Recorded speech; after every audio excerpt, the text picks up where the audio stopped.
வணக்கம் குழந்தைகளே. இன்றைய கதையில் லியோவும் சுப்பிரமணியம் யார் என்று கதைக்குள் சென்று பார்ப்போமா? ஒரு அடர்ந்த காட்டில் சூரியன் ஒளி வீச தொடங்கியது.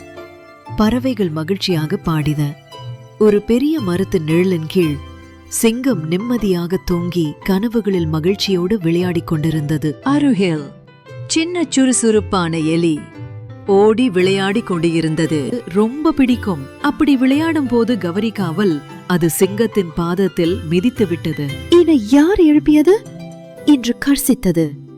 எலி பயந்து போய், இந்த மன்னிக்கவும், சிங்கராஜா தெரியாமல் காலை மிதித்து விட்டேன். அடுத்த முறை நான் உங்களுக்கு உதவுகிறேன் என்று சொன்னது. சில நாள் கழித்து சிங்கம் காட்டில் நடக்கும் போது தெரியாமல் வேடன் விரித்த வலையில் காலை வைத்து மாட்டிக்கொண்டது. உரத்து குரலில் கர்சித்தது. கயிறு வலுவாக இருந்ததால் தப்பிக்க முடியவில்லை. சிங்கத்தின் குரலை கேட்டு சிறிய எலி தைரியமாக உதவ ஓடியது. அது வலையில் ஏறி கயிறுகளை கடிக்க ஆரம்பித்தது. இறுதியில் கடைசி கயிறு தகர்ந்து சிங்கம் தரையில் விழுந்து தப்பித்தது. அது எலியை பார்த்து அன்பான புன்னகையுடன் நன்றி சொன்னது. அந்த நாள் முதல் சிங்கமும் எலியும் மிகச்சிறந்த நண்பர்களாக இருந்தனர்.